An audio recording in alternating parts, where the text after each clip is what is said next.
Bonjour à tous, un zeste de culture, un brin de divertissement et un mélange des genres un peu secoué, c'est le programme de votre début de soirée avec Plus près des artistes. Cette semaine, le jeune Jean-Baptiste Monnier nous prouve qu'il existe une vie après le film Les Choristes, Loïc Leferme médiatise son sport plutôt confidentiel, la plongée en apnée, et Juliette, la délicieuse ogresse de la chanson française, fait pleurer les rimes et les assonances. Encore eût-il fallu que vous le suciez plus près des artistes, c'est tout de suite.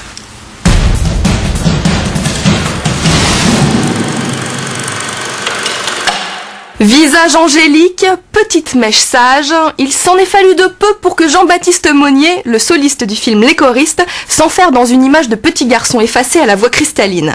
Heureusement, l'adolescent a su s'entourer d'un agent compétent. Jean-Baptiste a par exemple refusé d'incarner l'icône d'un supermarché en septembre dernier. Son truc, aujourd'hui, c'est la comédie. Et mieux vaut un beau rôle à la télé qu'un pis-aller au cinéma. Jean-Baptiste tourne donc Le Cri, une saga pour France 2, sur les métallurgistes du début du siècle, aux côtés de Catherine Jacob, Yolande Moreau ou encore Francis Renaud. Décor naturel d'usines désaffectées, figurants qui ont jadis travaillé sur place, de quoi impressionner le jeune comédien.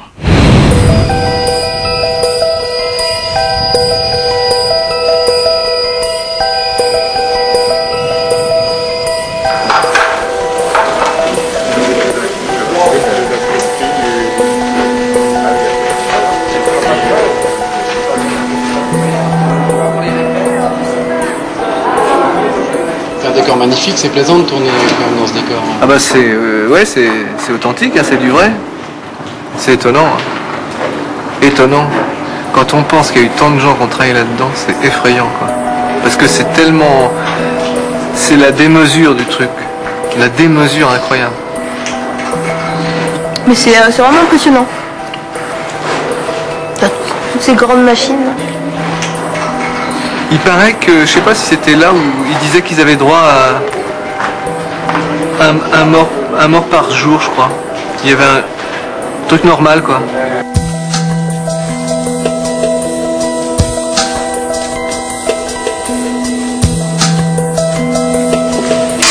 On reprend, vous apparaissez, tu apparais en disant... Oui, oui. Allez, attention, s'il vous plaît, on rappelle. 135A sur un 5e. Tu as trouvé que je parle comme un livre? Pourtant, j'ai pas été à l'école pendant longtemps, hein. C'est le syndicat qui m'a appris à m'exprimer. Un bon représentant doit savoir parler pour tenir tête au patron. Enfin, moi aujourd'hui, j'ai cédé la place aux jeunes, hein. Mais ce qui m'empêche pas de militer. Je lutterai jusqu'au bout. Même à la retraite. Salut l'ancien. Salut Polak. T'as trouvé un esclave? Un esclave, tu te fous de ma gueule, oui? Un futur délégué syndical, pas vrai? Si j'en suis capable. Oh, mais tu le sauras. Hé, il a de qui tenir. C'est le fils à Brémol. Je croyais que tous les films tournaient à plusieurs caméras. En fait, en France, on tourne juste à 1 ou 2 caméras. Tandis qu'aux États-Unis, on tourne à 6 ou 7. Mais c'est vrai qu'il y a beaucoup de temps quand même. Hein. On se dit qu'en une journée, on fait 3 à 4 scènes qui vont durer chacune même pas 1 minute. Donc on se dit c'est quand même du boulot. Ouais. C'est passionnant de travailler avec des gens comme ça, jeunes, motivés, qui ont... Et ce que je trouve formidable chez lui, c'est qu'il garde beaucoup de je dirais de réserve par rapport à tout ce qui lui arrive. Là, quand on était en Lorraine, il y avait une horde de gamines, même de mamans de gamines, etc., qui le harcelaient pour avoir des photos, tout ça. Et lui, il garde la tête très froide. Je veux dire, il est très gentil avec tout le monde, en plus, ce qui est bien. Il refusait pas des photographes et des bisous, mais apparemment, ça ne change pas. Quelques-uns qui ont changé de regard après ça? Ouais. Ouais. Tu t'as senti des choses comme ça Bah, c'est comme par exemple on reçoit des fois ma mère reçoit des coups de fil des amis qu'elle n'avait pas vus depuis 10 ans et comme par hasard elles refont surface. Et ça m'insupporte. Ça m'insupporte. Je lui dis c'est pas des vrais amis et ma mère elle m'écoute pas. Et voilà maman, je te le dis. Ne réponds plus à des amis qui te rappellent qu'ils t'ont pas vu depuis 10 ans. Jean-Baptiste veille sur sa mère, mais sa mère veille aussi sur lui, comme son père. Comme ses grands-parents, parce que le petit poussin ne part jamais en tournage sans un membre de sa famille.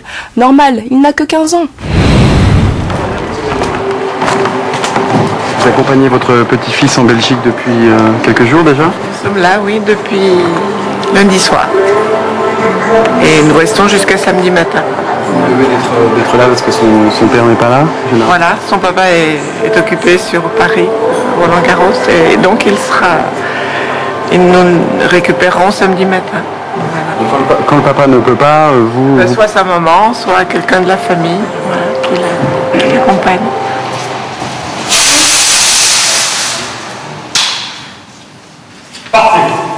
Dis voir Polako, je sais pas comment tu l'amènes, ta bousine. Elle bouffe le double de graisse que les autres. Mais c'est pas elle qui la mange. C'est qui alors? Ben, j'en récupère un peu pour la vendre au marché noir. Il paraît que c'est bon pour les frites. Hé, tu aimes ça les frites? J'adore. On passe me voir, je te donnerai une livre pour ta mère. Tu lui diras d'essayer. Je suis surpris. Il a la facilité de faire ça. En famille, ça ne se passait pas comme ça. Ça se passait. On n'aurait jamais pensé qu'il arrive à faire ça, quoi. Et puis là, il est tellement à l'aise. Il est décontracté sur tous les sujets. Autant quand il faisait du chant que maintenant qu'il s'est mis au cinéma. Il est bien de partout.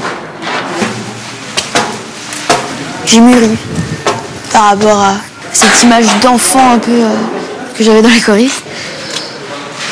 J'essaie toujours de faire plaisir aux gens et de les remercier de m'avoir accompagné dans ce chemin. Et donc je fais toujours plaisir. Par exemple, des fois j'amène un copain sur un tournage, parce que par exemple je suis allée sur le tournage des Kaamelott ou sur d'autres trucs pour faire rencontrer les gens.